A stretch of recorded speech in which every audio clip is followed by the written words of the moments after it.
بسم اللہ الرحمن الرحیم۔ جمعرات کو مینار پاکستان میں انشاءاللہ پاکستان کی تاریخ کا سب سے بڑا جلسہ کر رہا ہوں۔ یہ جلسہ میں کیوں کر رہا ہوں؟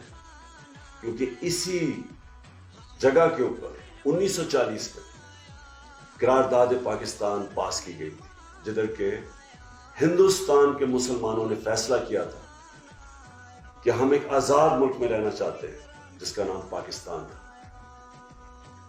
میں آج آپ سب کو اس لیے اسی جگہ پہ اپنی حقیقی آزادی کی جنگ لڑنے کے لیے بلا رہا ہوں، کیونکہ ہمارے اوپر ایک بیرونی سازش کے تحت اپنے غلاموں کو، جو کہ پاکستان کے کرپٹ ترین لوگ ہیں، ہمارے اوپر ان کو مسلط کیا جا رہا ہے۔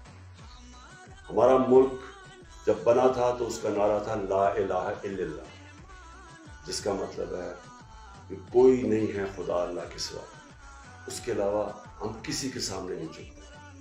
میں سب کو آج دعوت دے رہا ہوں جمعرات کے جلسے میں، ہر طبقے سے، ہر قسم کے لوگوں سے، چاہے وہ کسان ہو، چاہے وہ بزنس مین ہو، چاہے وہ سروس مین ہو، چاہے وہ اسٹوڈنٹس ہوں، چاہے وہ رکشے والے ہوں، چاہے وہ عام لوگ ہوں، چاہے وہ عورتیں ہوں، بچے ہوں، ہر وہ پاکستانی جو دیکھنا چاہتا ہے کہ خوددار اور خود مختار اور ایک آزاد پاکستان ہو، میں ان سب کو جمعرات کو دعوت دے رہا ہوں کہ آپ سب میرے ساتھ شامل ہوں اور ہم اس جد و جہد کا آغاز کریں۔